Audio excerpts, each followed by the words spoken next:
Dia bernama Dencai. Dencai bekerja di salah satu perusahaan besar yang berposisi sebagai tukang servis komputer di sana. Meski Dencai sudah lama bekerja di perusahaan tersebut, Dencai tidak punya satupun teman sekantor. Bahkan tak ada satupun orang di sana yang memanggil namanya. Paling-paling cuma sekedar, "Hei, kamu, ini ada komputer yang bermasalah." Setelah diperbaiki pun tidak ada ucapan terima kasih. Hal semacam inilah yang membuat Dencai merasa tidak dianggap. Atas perlakuan itu membuatnya menjadi sosok pendiam dan malas untuk berinteraksi. Padahal Dencai aslinya ingin sekali mempunyai teman sekantor. Akhirnya Dencai pulang untuk menemui teman setianya, yaitu komputernya sendiri. Hari-hari ia bersama komputer. Makan pun ditemani komputer, dan hanya komputerlah yang bisa menuruti kemauan Dencai tanpa banyak protes. Di pagi harinya, Dencai mendapatkan panggilan dari seorang perempuan di kantor. Dencai diminta untuk memperbaiki komputernya. Namun, jarak yang terlalu dekat antara Dencai dan si perempuan membuat Dencai menjadi tidak fokus. Apalagi si perempuan ini selalu senyum manis saat menjelaskan bagian komputernya yang minta untuk diperbaiki. Tidak hanya itu, si perempuan pun mengenalkan dirinya. Nui, iya, dia bernama Nui. Namun sayangnya, Dencai yang baru kali ini mendapatkan perlakuan hormat dari orang kantor, sikap ramah dan sopan santun dari Nui, Dencai langsung jatuh cinta padanya dan berharap bisa memilikinya. ขอบคุณมากนะคะพี่เด่นชัย Sebab perkenalan itulah Dencai sering memperhatikan gerak-gerik Nui. Apapun yang Nui lakukan membuat Dencai semakin penasaran. Diam-diam, ia menjadi penggemar rahasianya. Beberapa hari pun berlalu. Orang-orang kantor membicarakan tentang Nui yang saat ini dijemput oleh si bos. Mereka saling bisik-bisik satu sama lain, membicarakan Nui yang sudah sering sekali dijemput oleh si bos untuk diajak kencan. Sebenarnya tidak masalah menjalin hubungan asmara antara karyawan dan atasan, asal dengan syarat keduanya masih single. Si bos tidaklah seorang bujang, melainkan si bos sudah punya anak dan istri di rumah. Dalam kata lain, Nui adalah kekasih simpanan si bos, dan suatu saat nanti pasti akan menyakiti hati istri si bos seperti sakit hatinya Dencai yang baru saja mendengar semua ini. Di malam harinya, pesta ulang tahun di rumah Nui dihadiri oleh semua orang kantor. Nui memakai kostum ala-ala peri, dan Dencai yang mengurungkan niatnya untuk menyapa Nui sebab Nui sedang mengangkat telepon dari si bos yang belum hadir. Percakapan Nui terdengar di telinga Dencai. Yang inti dari percakapannya adalah Nui ingin segera si bos menceraikan istrinya, dan ia ingin sekali berlibur ke Hokkaido, Jepang. Setelah tiba di pesta, si bos langsung memberikan info penting. Info ini sama persis seperti yang diinginkan Nui, bahwa besok pagi semua orang kantor akan diajak berlibur ke Hokkaido, Jepang, dan hanya Dencai lah yang tahu bahwa liburan ini memang untuk menyenangkan Nui seorang. Dengan bukti, Nui senyum-senyum bahagia menatap bos yang telah mewujudkan impiannya, dan entah mengapa senyuman bahagia Nui justru membuat Dencai semakin terluka.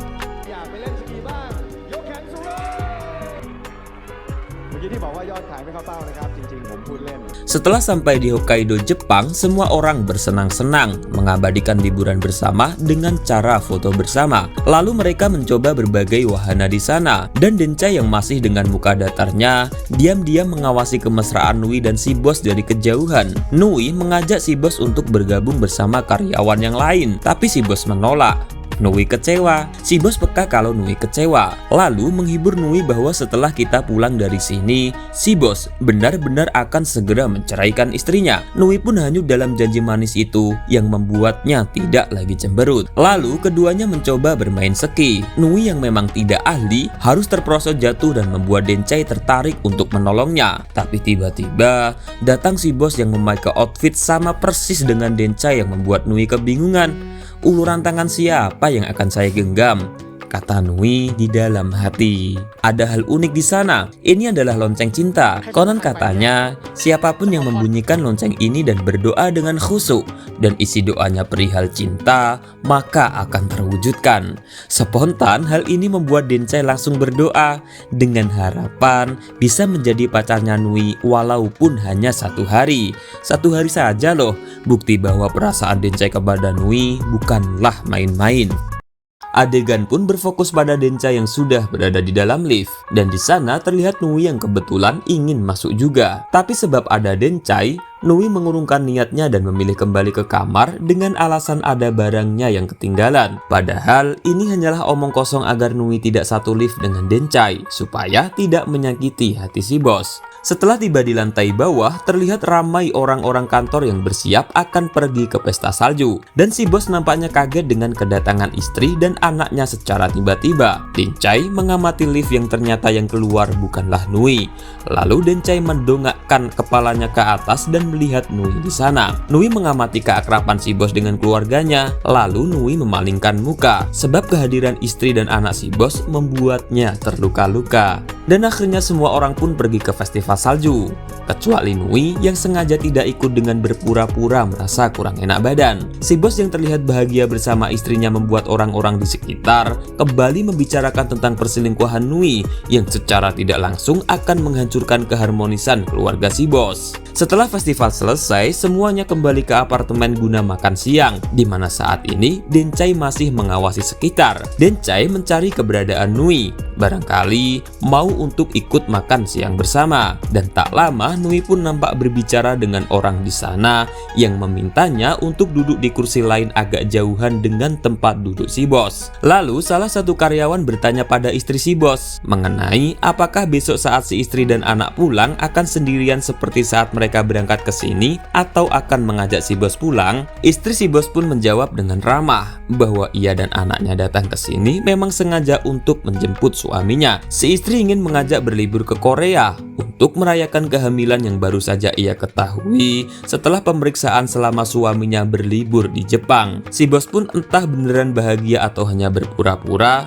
Tapi satu hal yang pasti, Nui nampaknya mendengar perbincangan kehamilan itu yang membuatnya langsung meninggalkan tempat tanpa pamit. Sedangkan Dencai mencoba mengikuti Nui dari belakang, takut terjadi apa-apa padanya. Tapi ternyata Nui hanya bisa menangis tanpa melakukan aksi apa-apa.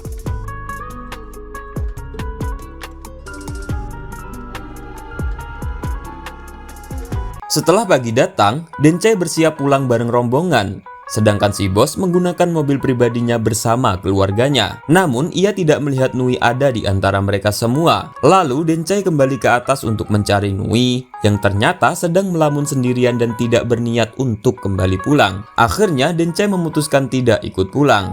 Ia menjadi pengawas Nui. Kemanapun Nui pergi, terus saja diikuti secara diam-diam. Dan sampailah Nui ke wahana ski. Dencai terus mengawasi dari kejauhan. Dan anehnya, bukannya Nui berselancar di tempat yang aman, Nui mencari tebing yang cukup tinggi, melamun sebentar, dan memutuskan diri untuk terjun dari sana. Dencai yang melihat hal itu pun langsung mencoba mengejar.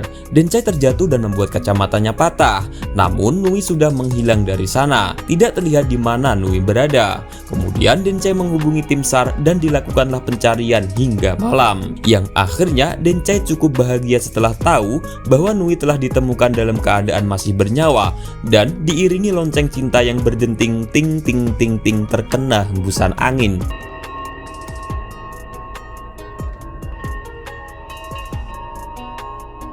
Setelah dilakukan pemeriksaan mendalam oleh tim dokter, Nui dinyatakan tidak mengalami luka yang serius. Namun sebab benturan kepala bagian belakang saat terjatuh membuatnya mengalami lupa ingatan sementara yang hanya berlaku selama 24 jam saja. Setelah melewati 24 jam, ingatannya akan kembali seperti sedia kala. Sebab itulah Nui tidak bisa mengerti kenapa ia ada di sana dan tidak dapat mengenali sosok Dencai. Setelah Dencai mendengar penjelasan dari si dokter bahwa Nui sedang lupa ingatan sementara, Dencai pun berpikir bahwa ia akan memanfaatkan semua ini dengan mengaku sebagai pacar Nui. Sama persis seperti isi doanya di depan lonceng cinta yang ternyata kini bukan hanya mitos belaka. Meski begitu, Dencai tetap membantu Nui untuk mengembalikan ingatannya. Sebuah foto bersama saat tiba di Hokkaido pun diperlihatkan kepada Nui. Namun Nui tidak bisa mengenali semua orang yang ada di dalam foto tersebut, termasuk sosok si bos pun juga tidak dapat ia ingat. Mengetahui ini, Dencai mengaku bahwa ialah si bos demi bisa melancarkan kepura-puraannya menjadi pacarnya Nui. Nui tidak langsung percaya begitu saja kepada Dencai. Namun untuk membantah bahwa laki-laki di sampingnya bukanlah pacarnya, Nui juga tidak bisa. Hingga akhirnya Nui tetap mau berjalan-jalan dengan Dencai, namun tetap diselimuti rasa canggung.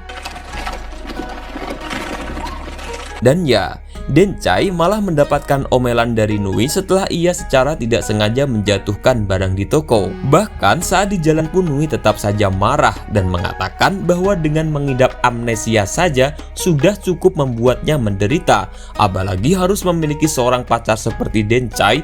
Ucapan itu spontan membuat Dencai kecewa dong dan menjatuhkan lampiran yang berisi tentang list-lisan atau daftar tempat atau wahana dan barang-barang yang ingin dikunjungi dan dibeli oleh si Nui ini. Bermaksud untuk meninggalkan Nui, Dencai pergi ke seberang jalan dan hampir tertabrak mobil. Tapi Nui nampaknya merasa kehilangan yang membuat Dencai kembali lagi menemui Nui. Setelah berdamai, mereka pun makan di sebuah restoran. Lalu Nui meminta Dencai untuk mengicipi makanan yang dipesan Nui. Sebab makanannya masih panas, Dencai pun harus kepanasan yang membuat Nui tertawa melihat ekspresi lucunya Dencai. Perlahan suasana pun mencair. Nui semakin terbuka tanda ia sudah menemukan kenyamanan pada Dencai. Di sini Nui bertanya pada Dencai mengenai kisah awal bagaimana mereka bisa berpacaran. Dencai menjawab apa adanya, bahwa kisah mereka dimulai saat Dencai memperbaiki komputernya. Semenjak saat itu, ia sering memperhatikan Nui dan melakukan apapun agar bisa dekat dengannya. Nui merasa aneh dengan cerita ini namun tetap mempercayainya. Nui bertanya lagi, "Kenapa kamu tidak pernah menatap mataku saat kita sedang berbicara?" Meski akhirnya Dencai berani menatap, Nui tetap merasa ini hal yang aneh. Begitupun saat mereka ingin ke stasiun. Nui kembali bertanya, apakah kita pernah membahas tentang pernikahan dan masa depan? Dan lagi-lagi Nui dibuat aneh dengan jawaban Dencai bahwa mereka tidak pernah membahasnya. 1, 2, dan banyak tempat wisata telah mereka kunjungi. Kertas yang berisi tentang wisata pun sudah disestempel satu persatu, tanda bahwa hanya satu lagi tempat wisata yang akan dikunjungi, yaitu Festival Malam Salju. Di sini memang Dencai sangat bahagia bisa sedekat ini dengan Nui, namun ia harus kembali bersedih saat menyadari bahwa kisah ini hanyalah palsu. Dan satu hal yang sangat pahit bagi Dencai adalah Nui akan melupakan semua yang telah mereka lewati satu hari ini pada besok pagi. Singkatnya, mereka sudah berada di stasiun untuk naik kereta menuju festival. Tapi tepat saat akan berangkat, tiba-tiba badai salju menerjang yang tidak mungkin perjalanan akan dilangsungkan. Dencai tetap mencari cara agar bisa berangkat dengan naik mobil saja. Namun Nui menolak sebab cuaca yang buruk. Lagi pula, jika malam ini kita tidak bisa ikut festival, toh tahun depan kita masih bisa kembali ke sini berdua lagi. Dencai menyangkal bahwa hanya malam ini saja dirinya punya waktu. Lagi-lagi, Nui merasa aneh dengan jawaban tersebut dan tiba-tiba listrik pun padam dan memaksa mereka berdua harus sabar menunggu.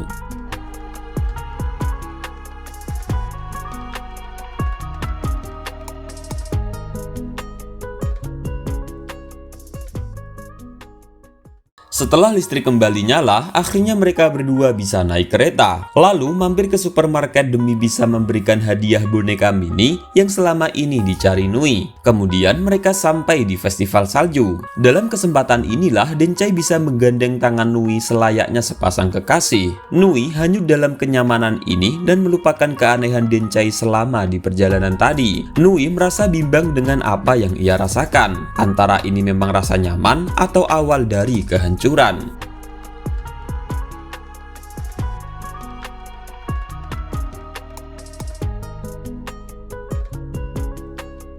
Lalu, Nui ingin selfie berdua sebagai kenang-kenangan. Namun Dencai menolak dengan alasan ingin menyimpan dalam ingatannya saja. Singkatnya, mereka kembali ke hotel menaiki bis. Setelah tiba di kamar, Nui melihat Dencai kesulitan melepaskan jaketnya dan langsung membantu membuka jaket Dencai. Lalu Dencai sudah tidak tahan dengan kepura-puraannya ini dan ingin mengatakan semuanya. Dencai menggenggam tangan Nui lalu berkata, bahwa namanya adalah Dencai, berprofesi sebagai tukang servis komputer di kantor. Dirinya bukanlah bos yang menjadi kekasihnya Nui selama ini. Mendengar penjelasan itu, Nui langsung marah dan melemparkan barang Dencai lewat jendela, bahkan Dencai pun ikut diusir dari sana.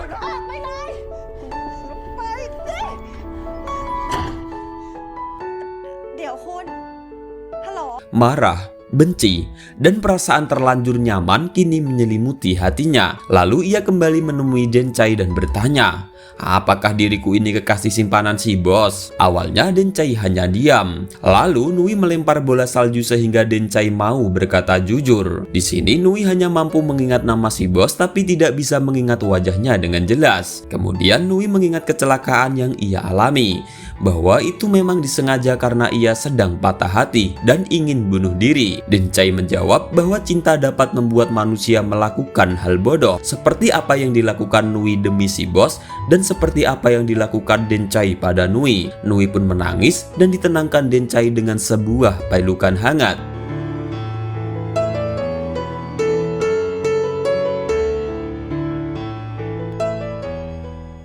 Setelah itu mereka mencoba berbicara dengan saling terbuka. Nui bertanya kenapa Dencai melakukan hal bodoh ini. Lalu Dencai bercerita perihal lonceng cinta. Dengan amnesia yang diderita Nui, Dencai menganggap doanya terkabulkan. Dan Nui bertanya lagi, apa untungnya bisa menjadi kekasihnya dalam sehari saja? Toh padahal dirinya akan melupakan semuanya setelah sembuh besok pagi. Dencai menjawab bahwa ia akan selalu mengingat apapun yang telah mereka lalui. Meski Nui akan melupakannya dan tak akan pernah mengingat apapun lagi. Jawaban demi jawaban yang membuat Nui merasa sedang dicintai dengan mati-matian oleh Dencai. Nui pun mengambil ponselnya dan mengirim SMS kepada si bos. Yang inti dari pesan tersebut adalah Nui minta putus. Tentu Dencai merasa panik dan mengingatkan Nui untuk segera minta maaf kepada si bos, sebab Nui pasti akan menyesali pesan tersebut besok pagi. Di sini cinta Nui sudah semakin tumbuh sehingga ia berjanji tidak akan pernah melupakan Dencai beserta kisahnya hari ini. Berbeda dengan Dencai yang ingin menyimpan kenangan hanya dalam ingatan, bahkan Nui ingin membuat rekaman video yang berisi bahwa ia tidak akan pernah melupakan Dencai. Jika lupa, video ini akan jadi pengingatnya. Namun, Dencai langsung merebut dan menghapus video tersebut.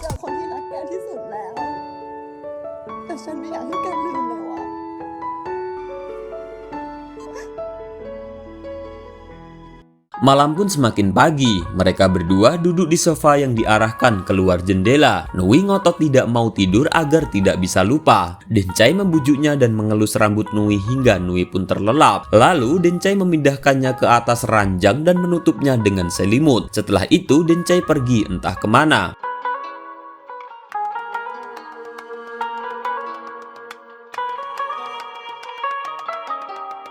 Nui pun bangun kesiangan sebab tidur kepagian, lalu menemui resepsionis di bawah dan menanyakan kenapa ia bisa berada di sana. Belum sempat terjawab, datanglah om-om random untuk mengabarkan bahwa bus yang ia pesan telah tiba. Ternyata Nui tidak sadar bahwa Dencai masih ada di atas dan mengawasinya dengan pandangan yang pilu. Ketika di dalam bus pun, Dencai masih mengikuti Nui dan duduk di belakangnya. Di sini, Nui membaca SMS dari si bos yang berisi tentang pertanyaan atas pernyataan Nui yang meminta putus tadi malam. Nui yang merasa tidak pernah mengirim pesan itu langsung kebingungan dan akan berbicara empat mata setelah nanti tiba. Dencai yang mendengar kenyataan ini pun semakin merasa bersedih bahwa Nui benar-benar melupakan tentangnya, tentang apa yang telah dilalui bersama. Namun inilah kenyataan yang Dencai harus terima, kenyataan bahwa Nui akan kembali kepada si bos.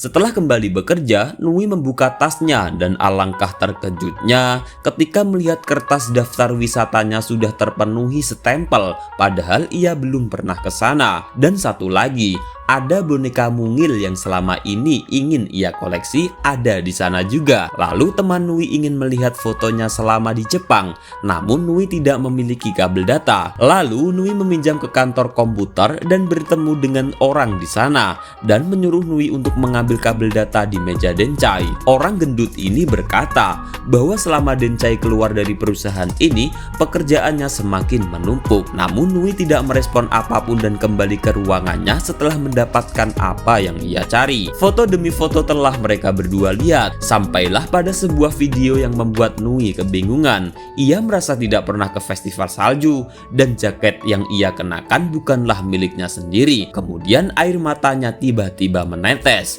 dan di saat itulah si bos muncul dan berusaha menghiburnya sebab si bos mengira bahwa Nui masih marah padanya. Si bos berusaha menggenggam tangan Nui, namun Nui menolak dan pergi begitu saja. Film pun tamat.